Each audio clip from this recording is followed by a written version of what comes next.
Welcome back to Copy and Conversation. This is day 15 of 21 days, 21 stories from the Mahabharata. I want to talk about anger that waited years.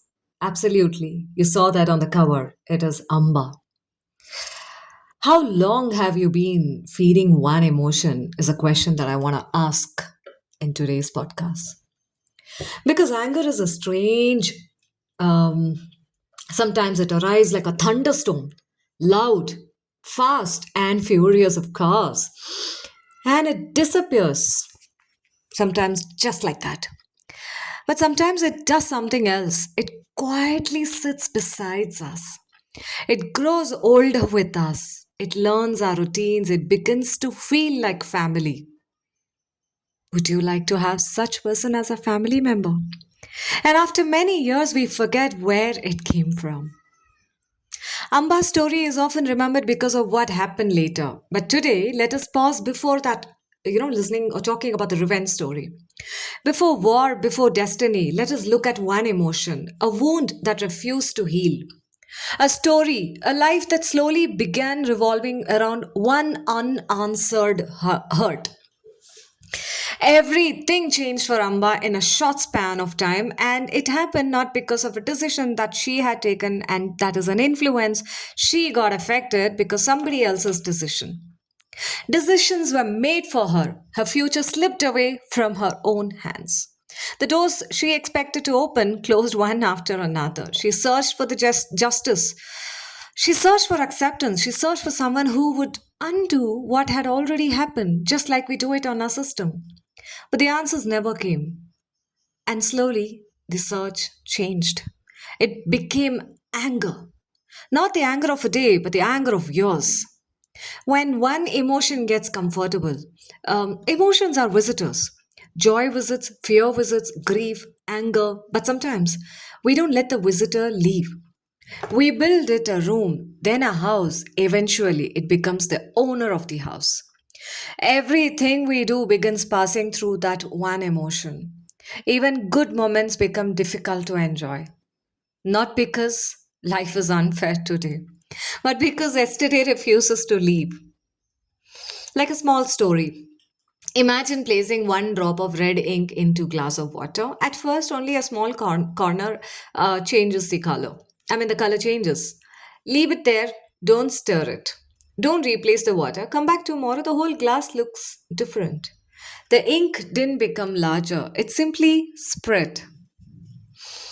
Some emotions behave exactly like that. One disappointment, one betrayal, one humiliation, or one rejection. Given enough years, they begin coloring everything else. It's like feeding the fire. There's something interesting about fire. It doesn't ask what you're feeding it. Wood, paper, dry leaves. Yes, they add to the combustion. They add to the ignition, right? Or it ignites the fire. It burns them all. Anger is similar. Once it becomes the center of our life, it begins consuming everything. I mean, you switch on the burner of the gas stove for you to cook, but I don't want to use the other thing. Do you use the entire stove? Yeah, you get what I'm telling. It becomes consuming everything: relationships, conversations, sleep, peace, even happiness begins waiting outside. Your happiness is waiting outside somebody else's doorstep. Not because anger is stronger than happiness, because it occupies more space. Today, many of us carry quiet versions of Amba's story. Someone overlooked us, years ago. Someone chose another person. Someone criticized. Someone, for the decision that they didn't take, somebody else didn't even stand for them. They feel betrayed. Someone left without explaining. The incident is over. Long time ago, long, long ago. The people have moved on. Life has changed. But inside us, the conversation continues. We replay it. We improve our arguments. Yeah, we improve our arguments. We imagine different endings. Years pass. The other person may have forgotten, but we continue attending a meeting that ended long ago. The hidden cost, I want to talk about the hidden cost. Like, people often think anger only hurts relationship. I think it also steals the possibilities. When one emotion occupies every room, new experiences have nowhere to stay. New friendships, new dreams, new trust, new love. Everything knocks on the door and anger says, "Not today, buddy." What if imagine carrying a suitcase? The first 5 minutes it feels manageable. After an hour, your shoulder aches. After a day, you're exhausted. Now imagine carrying it for 20 years. The suitcase didn't become heavier. Your body simply stopped remembering what it feels like without it.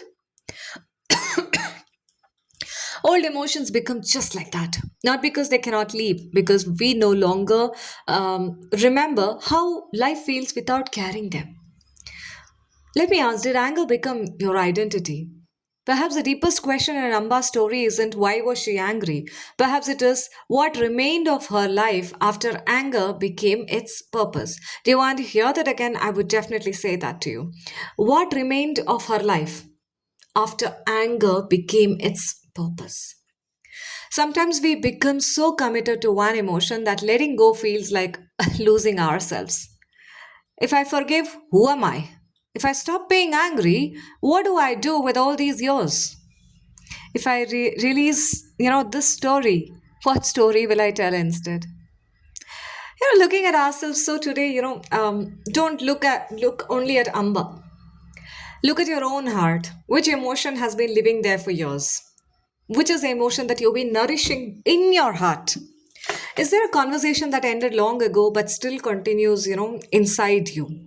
Not, I wouldn't say inside your heart, inside your mind. I would say inside you, you becoming that emotion. Have you been feeding that disappointment instead of healing it?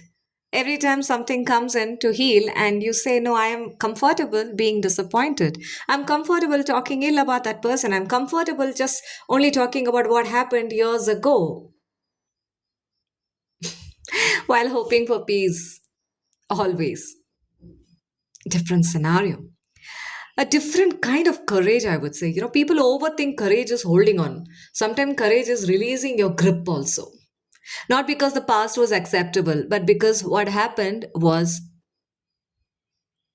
not fair.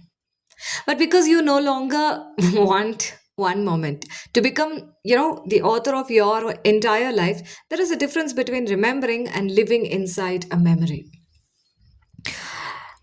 Maybe healing does not begin when life apologizes. Maybe it begins when we stop feeding yesterday's thoughts, or feeding yesterday's thoughts with today's energy. Not every wound disappears. Wound will not disappear. We need to let it heal. The mark might stay back. The wound might heal. The mark stays back. But every wound does ask one question: will you let me become your whole story? I'm just there somewhere in your body. Do you want me to become you? Do you want to become wound? I would say this is a never it's been a never ending, because personally I have experienced this. Just like an Amba, there have been a situation in my life too when I was not even there. In Amba's situation, somebody took a decision for Amba. In my situation, it is not even for me, it was somebody else. Where even I was not also involved in taking a decision, not talking about a decision to be taken for the other person. But today I have that other person who thinks that I never stood for her, for that person. It sounds betrayal.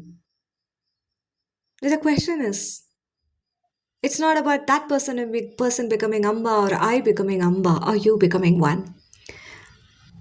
How many more janmas should we take to become Shikandani, to take that revenge or seek the revenge?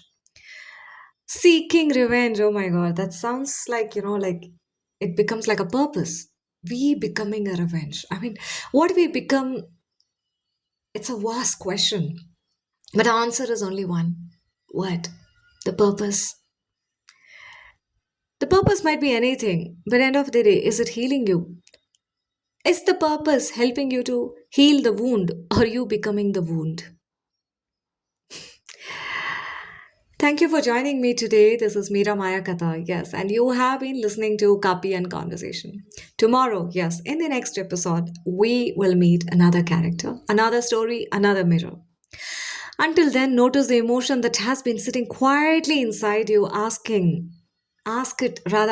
gently. Have I been carrying you, or have you been carrying me? Sometimes the first step towards freedom is simply realizing how long we have been feeding the fire. With that, I want to say see you soon in the next episode.